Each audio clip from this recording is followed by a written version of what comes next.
Sa mga panahong ganito, panahon ng mahal na araw at ng Kwaresma, ang sarap natin magmuni-muni at mag-reflect sa mga natutunan nating iniwang kabutihan at itinuro sa atin ng poong Nazareno, ang Panginoong Kristo.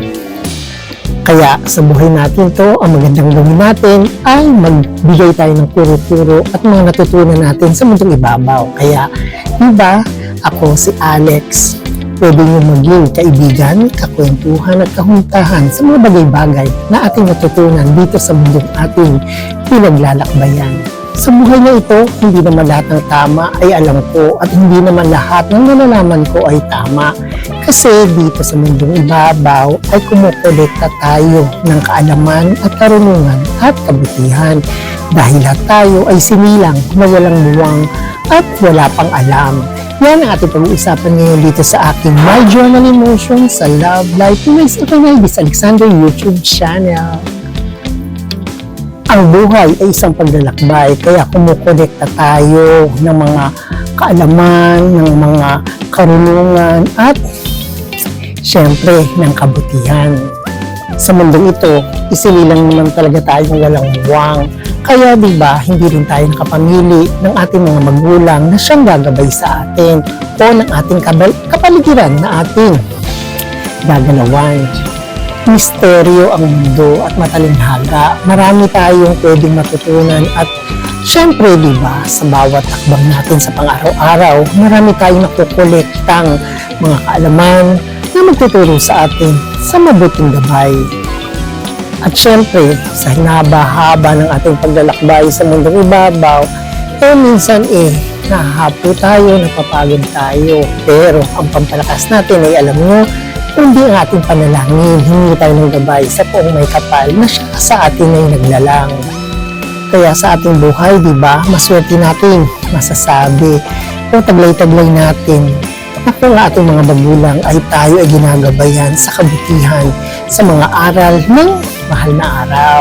Hindi ba't magandang nakalakihan natin na ating mahal na araw ay ating binibigyang pagpapahalaga yung mga istorya o yung mga nakukolekta natin sa Bible o sa TV man na buhay ng ating Panginoon Jesucristo.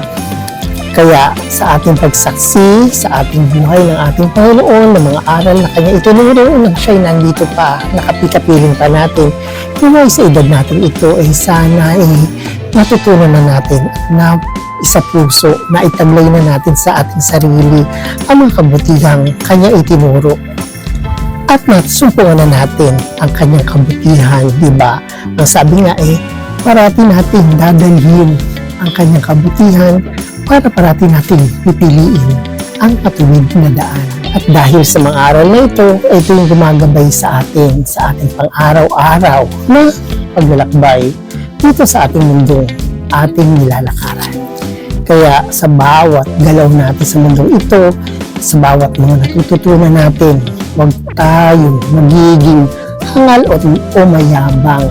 Hindi bagkus magpakumbaba tayo sa mga aral na ating natutunan para maibigay natin ang tamang mensahe sa ating mga kapatid at kapwa-tao natin para ma-relay natin yung tamang mensahe ng ating mga natutunan.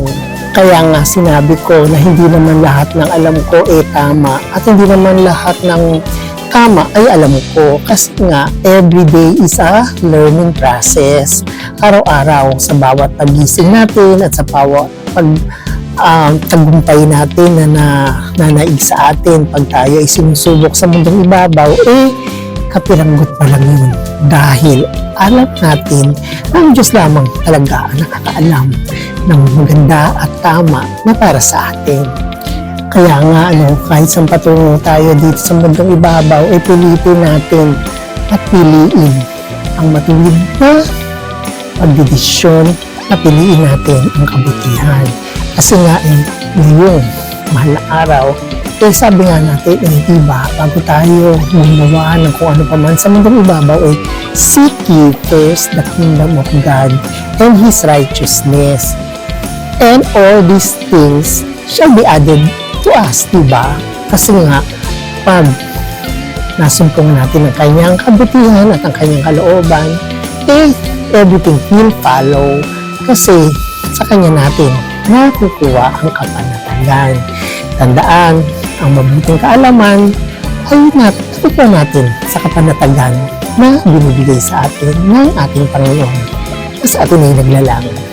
Kaya sa ating pang-araw-araw na pamumuhay, pilitin natin na piliin at ipaglaban ang kabutihan at magpagalay natin sa ating mga puso. Kasi di ba, yun ang isa sa pinakamahirap natin gawin sa mundong ibabaw, ang magpakabait, ang piliin ng kabutihan. At tayo hirap na hirap dyan, alam natin yan. Pero syempre, sa panalangin, ito ay nasusolusyonan. Kasi nga, tayo ay gagabayan niya sa ating pakikipaglaban dito sa mundong ibabaw. O ayan, isang aral na naman ng mahal na araw na sana'y sa ating kwentuhan at humutahan ay meron tayong konting aral na napulutan. Kasi nga, sa bawat humutahan, may gumagaang ng mundong ating pinagdaraanan. Diba? Hindi naman lahat ng mundo ay mabigat. Gumagaang ito sa ating pag-uusap. Lahat tayo ay may taglay-taglay na talino na nagmumula sa ating Panginoon na ating natututunan sa ating pang-araw-araw na paglalakbay sa mundong ibabaw.